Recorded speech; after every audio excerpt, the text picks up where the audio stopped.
I'll tell you here. Sorry, I've lived in Japan for about 10 years now. Okay, when I first came here, it was in college. I started as an ALT. I was getting stressed in college tests and whatever, just so much responsibility. I was like, let me apply to Japan. So I applied online as a person living in America, and like literally 6 months later, when I wasn't really paying attention, can't talk. When I was really paying attention, they said come over to Japan. It was like around summertime, so you can prepare for September acceptance and you can work for a year or something like that. I was like, cool.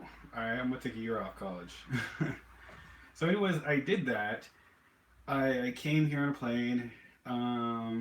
Keep in mind, I did come to Japan before, but it was like for shorter periods of time, just like that's more as a tourist and stuff like that. So, when you're here as a tourist, it's a little easier to make friends, especially if you take, say, like you go to a Japanese school and you're only there for a few weeks. Everyone else is there for a few weeks, so it's very easy to make friends when you go to a Japanese school or some sort of institution once you get in Japan. I feel like this kind of applies to every single country. So, like, if you're going to Germany or Germans come to America, if you go to school, you're more likely to make friends or something like that. Or if you work in that different country, you're more likely to make friends. So, if you're doing something, you're going to make friends. If you just go there and just kind of wander around, because I will jump on like meetups and stuff like that, or I will see like in different apps, people be like, I'm only in Osaka for like a week. What should I do? Like that. And my thoughts, I'm like, well, why didn't you plan ahead of time, kind of, sort of. So, but people do what they want. Some people are big planners, some people are not. I'm somewhere in the middle. I become more of a planner just because I know that the time you spend in the different countries might be lonely. You just find yourself kind of wandering around. So, anyways, first time Japan, not first time, but second or third time Japan. ALT was here for about a year. It was super lonely. The company shoved me in the middle of Inaka, the countryside, right? So I'm in the countryside, and people in the countryside, they're not unfriendly or nothing like that. They're just less likely to talk to foreigners. And when you're in the countryside, if you're lucky, there might be more foreigners. If you're very, very unlucky, you'll be the only foreigner. And Japanese, like some Japanese, they're not trying to like not talk to you or something, but you might be like, hey, look, where's a good place to make friends, or do you want to hang out? They'd be like, I'm busy, but you can go to a gaijin bar. So they'll be obliged to actually help you, possibly. They'll tell you like maybe where a gaijin bar is or something like that. So they'll be offended when you ask someone if they want to like go out for coffee and they say no. Typically, people are super busy here, and or if you don't know them well, at the same time, this is my opinion. I could be wrong, but Japanese are a little more standoffish with foreigners compared to each other. I've seen this firsthand working at Eikaiwa versus just being a ALT. So like they kind of sort of keep foreigners at a distance for at least 6 months to a year compared to meeting a Japanese and really becoming friends like within a few months. So it really depends on the Japanese person though. If it's like a Japanese person who can already speak English, then they're going to be a lot friendlier faster. So the people I met that can speak English in the seaside or the countryside, they wanted to talk, of course, to practice their English, but they wanted to be friendly fast. They're like, hey, you want to hang out tomorrow? I was like, okay, cool. So, yeah, yeah. So I want to say, in the middle of my conversation, that it is difficult to meet Japanese people, especially if you don't speak Japanese. Only like 10% of the population speak English truly, like Jozu, like really well. And those are the people that really are interested in meeting foreigners. So you have to find those places. If you get stuck in the countryside, you might have problems. A few problems. I was lucky enough when I was over. See, when I was at ALT, I was over in Wakayama, and it's super countryside. But I was lucky enough to find gaijin bar, as they call it, or gaikokujin. That's like the short word for, anyways, foreigner bar. And all the foreigners would come in every Friday, and we just talk about. Honestly, we would talk about different companies and English teaching and stuff.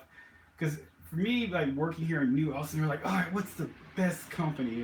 Which company should I be aiming for? Because my company right now is okay, but I heard there could be better. And like, I feel like it's a whole different story. But everyone was just like, the scale is not which one's best. The scale is which one is least worse, basically. And I was like, oh, okay, it's like that.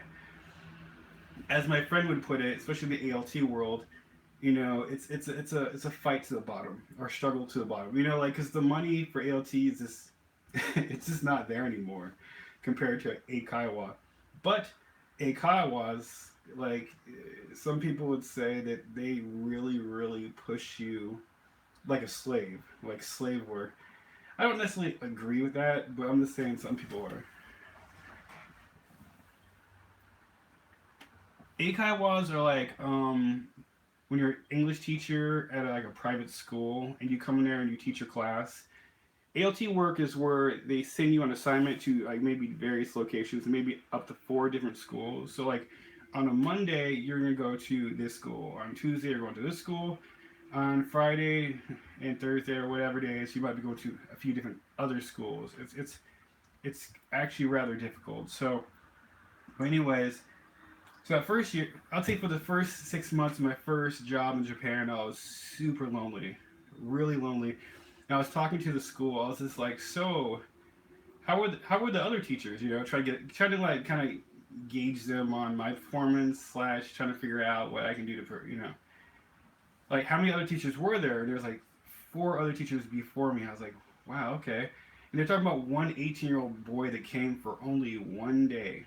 Then he left, and the reason why is because he got homesick. He got really homesick, and he left after one day, and he went back to America, wherever he's from.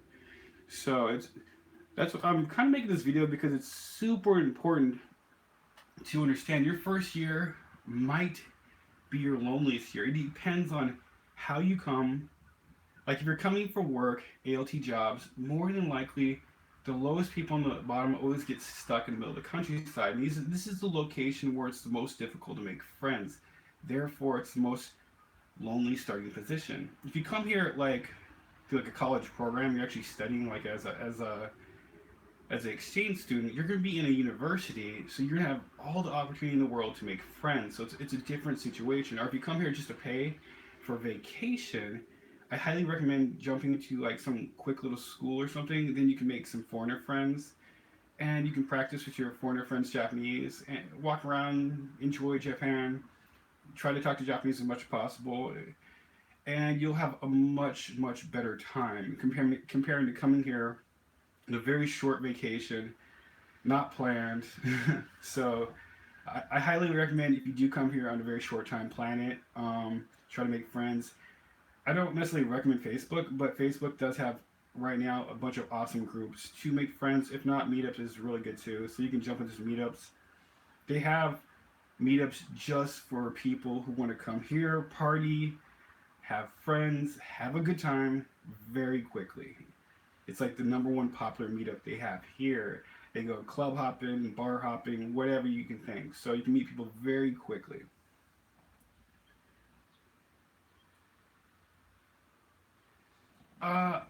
I recommend wherever you're at. So like first, of course, I highly recommend Tokyo. Love Tokyo, the area. Of course, there's tons of foreigners and people are a little more wild, but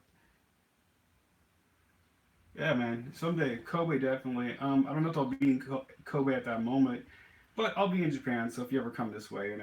Osaka has like Namba, America Mula, so it's like a little city dedicated more to Americans. It's like kind of like Koreatown, but it's American Town, which I thought was really strange.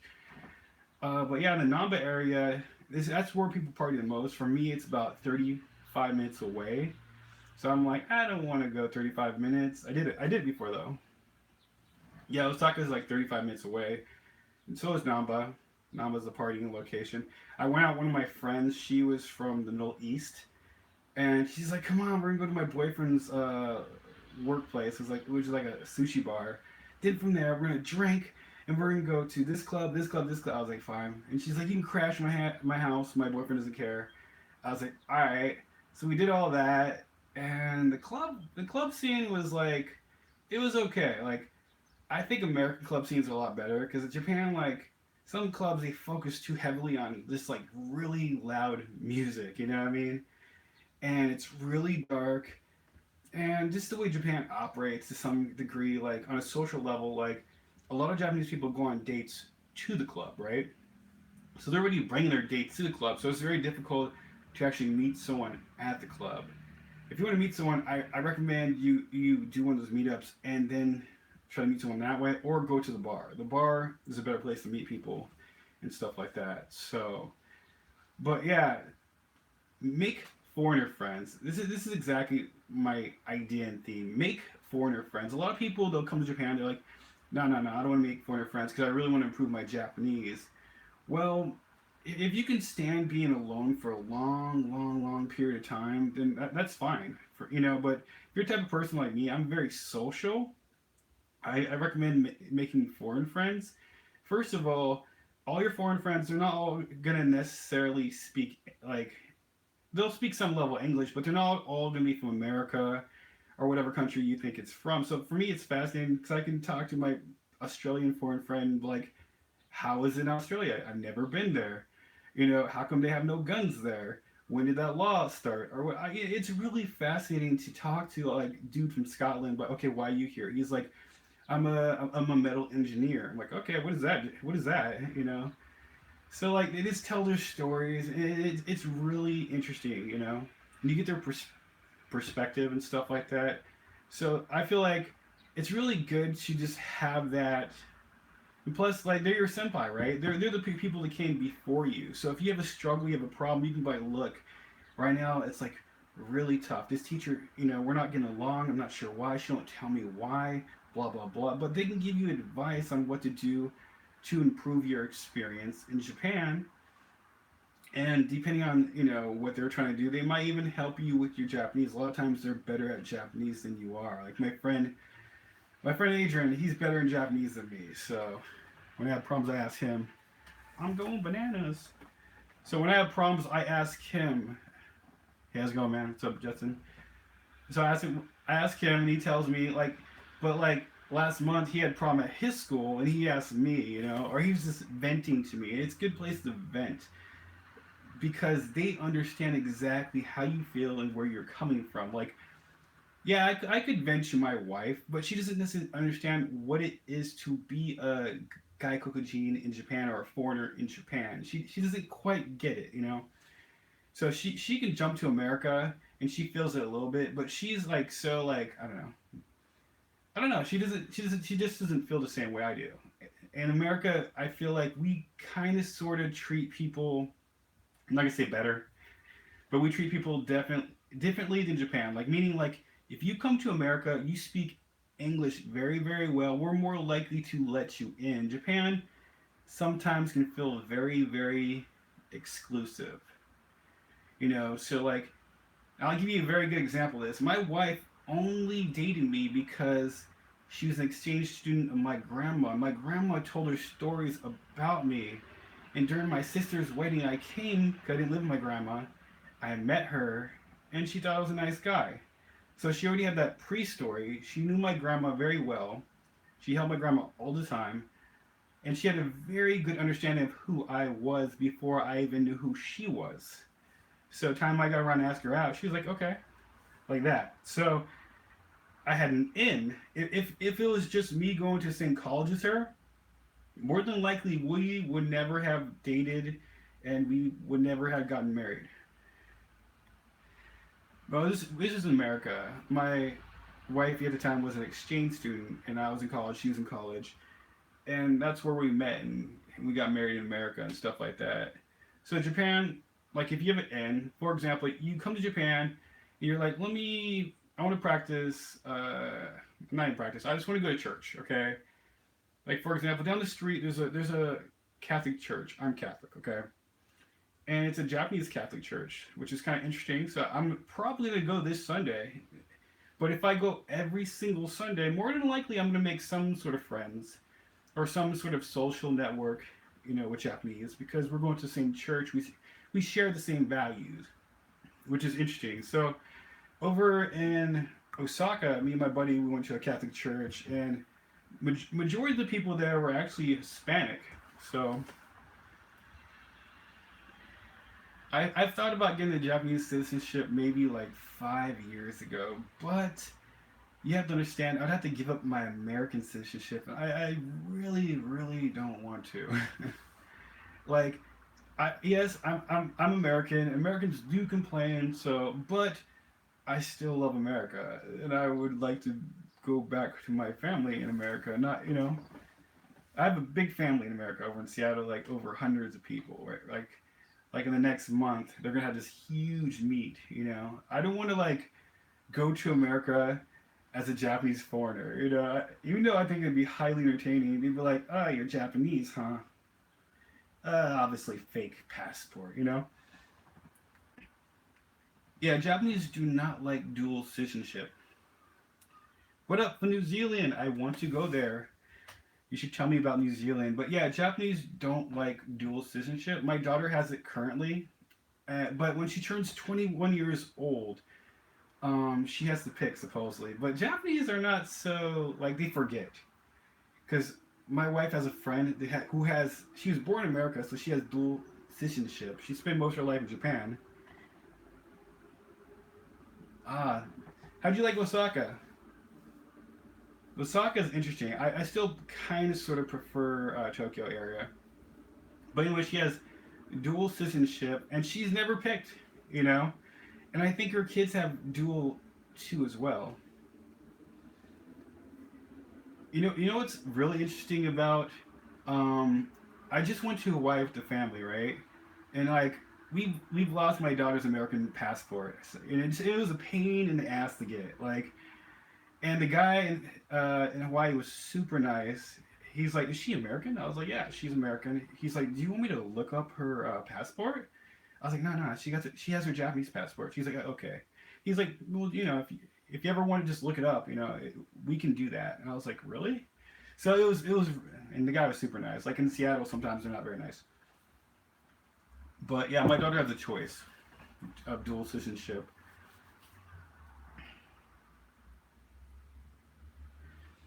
Everyone that comes here can be a part of the healthcare system. It really depends on, even honestly, if you get like you just come here with a tourist visa, which goes about 3 months. You can extend it if you have money and time and stuff like that. But you can kind of sort of participate in the healthcare system. Of course, like if you have a working visa, you get sponsored all that. Your job's gonna pay half your healthcare. You're gonna pay the other half, and you're gonna be in the main system. But if you're going to be here like just holiday, more likely to be linked to the national system or some kind of temporary system. So, in the healthcare system here I feel like it's fairly decent. Okay, so like in America, you have to wait. Here, you have to wait, and people always try to make it like, with these socialized healthcare, you have to wait so long. That's not necessarily true. It depends on the day. Some days I wait 10 minutes. Some days I wait 20 minutes. But, you know, for example, I went to Osaka yesterday. I had to get allergy shots because my allergies are a little extreme. I think I waited 10 minutes. I just gave him my insurance card and, yeah, my ID for that office. I got my injections, whatever, and that cost me $20 with health insurance. I used to get these same shots in America, and these shots, again, would be like 20, 30 bucks. But without that insurance in America, it was $250 per shot. Whereas in Japan, it's a lot cheaper. I think it was like only 100 bucks or less. So Japan's healthcare is actually pretty good. So I'm always curious about Canada. As I was actually have been doing research about Canada. I've been thinking about trying to get to Canada, guys. Keep in mind, I'm saying this because this is like more dreamy. Not that I can actually do it. Yeah, dentist is cheap as well, and you can pick from any dentist in the area. So like, if you find that your dentist in Osaka is way better, right? You're not forced to go to dentists like in this area. You can go back to your dentist in Osaka. I say that because my dentist is Osaka, and they're really awesome. And their facilities are really Kile. The doctor speaks English. Everyone's super nice. Yes, been to Vancouver when I was in college at University of Washington.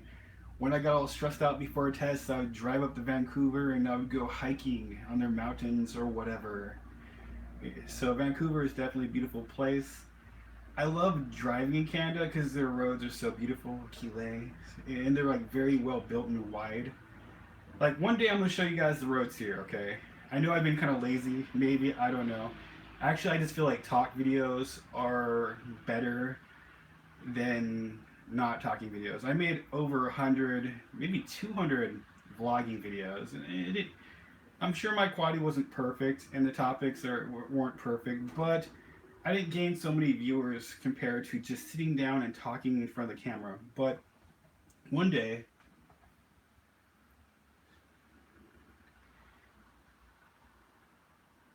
I have no idea. I should really ask. I'll ask the wifey about that. Like, I don't know. I don't think they use a GPA system. They have some sort of system though. The most fascinating thing about Japanese like school system though is like once there's a huge test, right? They literally post the ranking on the wall. Can you imagine like looking at that test and seeing the ranking that you were number one out of like 30 students? That would suck, you know. As I call people that are not really smart, you know, I've been called this from my friends for fun, like Baka Rangers, right? Stupid Baka. So like being the top 10 lowest spots, you're like the Baka Rangers, like Power Rangers, but you're stupid. So nobody wants to be Baka Rangers in Japan. So at the same time, though, I guess they see that maybe that will put pressure on people not to want to like fail the test. I guess I don't know. To me, in the end, it just seemed like to be very embarrassing. But yeah, I don't think they have GPA systems like in America. So like my GPA is 4.0.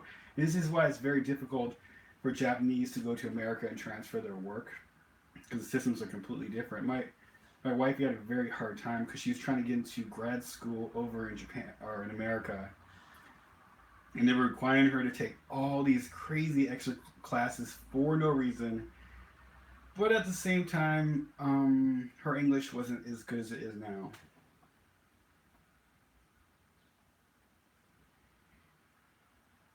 Sorry, have a four?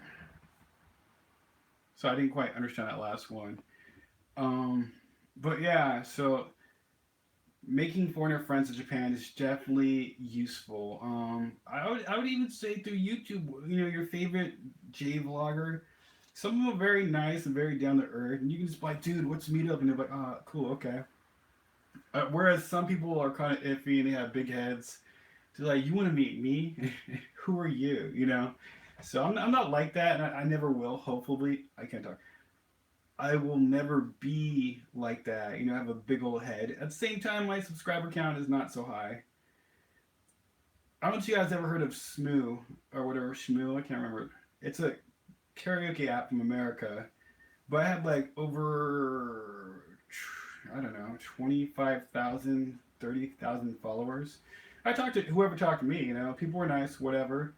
I had all sorts of random people talking to me, saying all sorts of stuff, but yeah, some people that are like close to 1 million subscribers on YouTube, they're less likely to probably talk or hang out. You know, I don't know if it's like fear or just not enough time, or they just think they're so awesome that why would I hang out with you? So yeah, but yeah, foreigner friends are definitely great.